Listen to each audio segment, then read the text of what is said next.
Isang ginang edad 51 taong gulang ang nagpadala ng video sa ating programa. 3 taon na kasi siyang na-stroke at mula noon, hindi na siya muling napatignan sa doktor. At ngayon sa tulong ng De Los Santos Medical Center, napacheck up na natin siya. Ano pa ang responding kanyang natanggap? Narito po at inyo pong panoorin.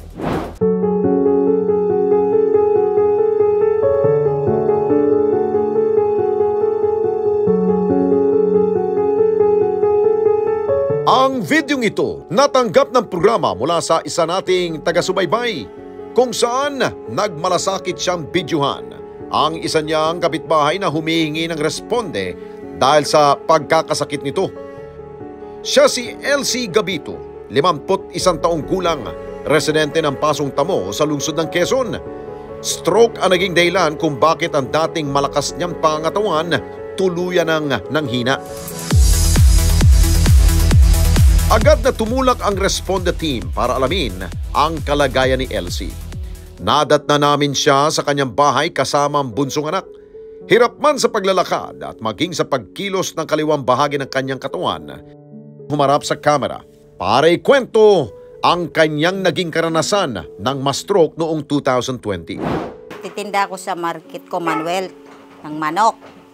Tapos po, pagod at puyat daw yung cause ng stroke ko. Bigla lang akong yumanig, 11 o'clock na ang gabi. Papunta na ako ng market.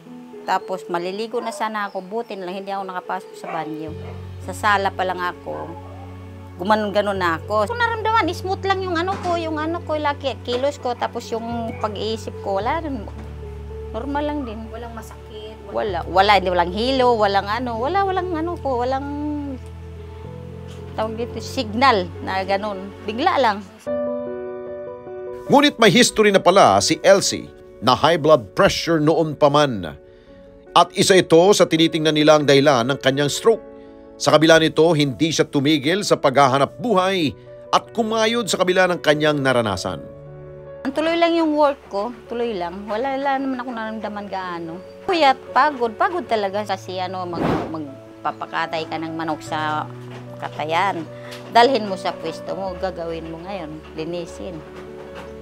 Paspasan ang gawa dahil parating na yung ibang customer.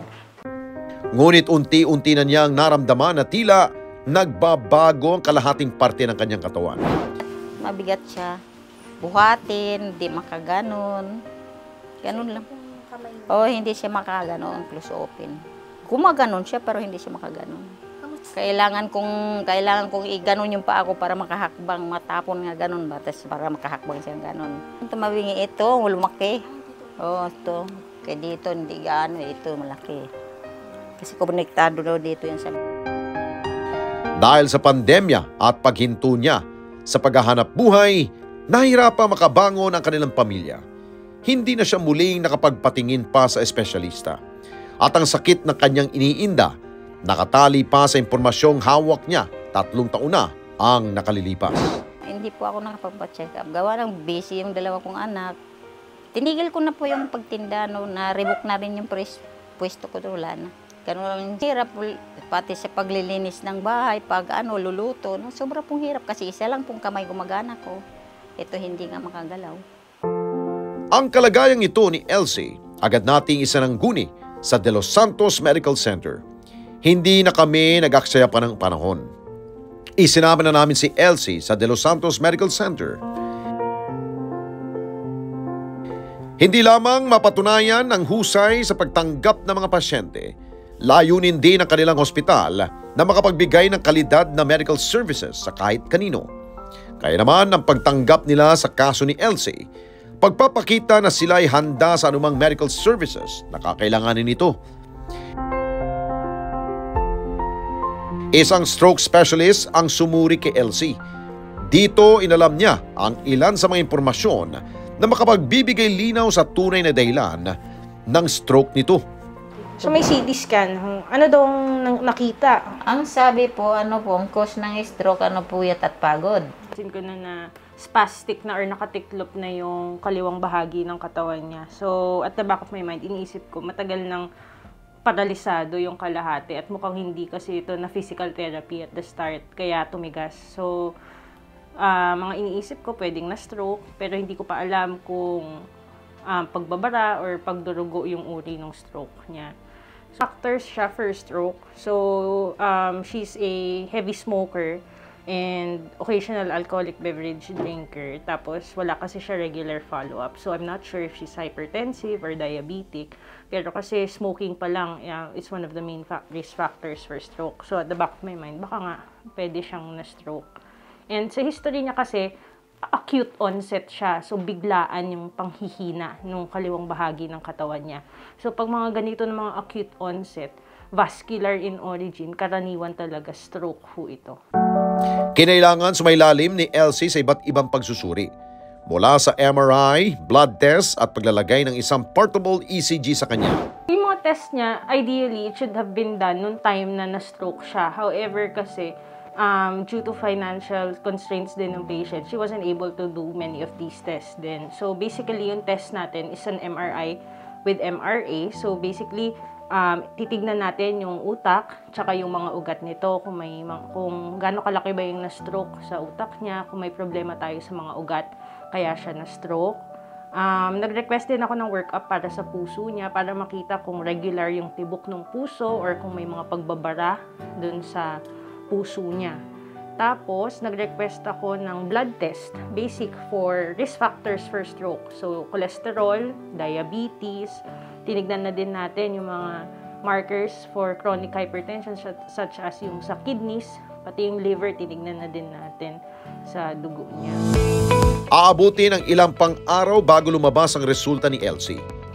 As of now, hindi ko kasi masabi if yung stroke niya is bleed or infarct. But dun sa MRI kasi, masasabi natin by the findings, if yung scar niya is more of an infarct or more of a bleed due to the characteristic ng scar. So from there, i-tailor natin yung gamot na ibibigay sa kanya. Ngunit ngayon pa lamang, gumaan na ang kanyang loob, lalo na't malalaman na niya ang punot dulo ng kanyang sakit.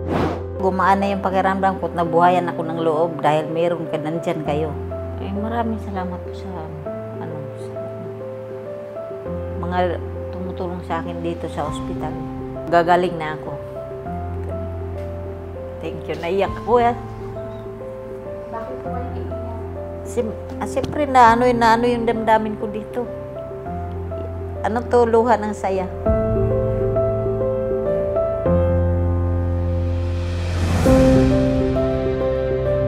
Iisa lamang ang ating katawan kaya't huwag ipawalampahala ang anumang nararamdaman. Importanteng palaging mapangalagaan ang ating kalusugan para sa ating pamilya.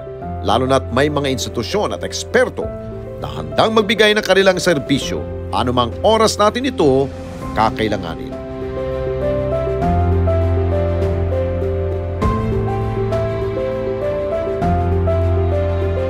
Mga karesponde natin dito sa Net25, umabot na po ng 1 million subscribers ang ating YouTube channel. Kaya naman, masaya kami na ibahagi sa inyo na natanggap na natin ang YouTube Gold Play button. Dahil po yan sa walang sawa ninyong pagtangkilik sa mga programa ng Net25, lalong-lalo na po sa Responde Mata ng Mamamayan. Kaya naman, congratulations po sa ating lahat. Keep on sharing, mga karesponde. Gawin nating viral ang bawat content natin ng pagtulong at pagresponde sa higit na nangangailangan.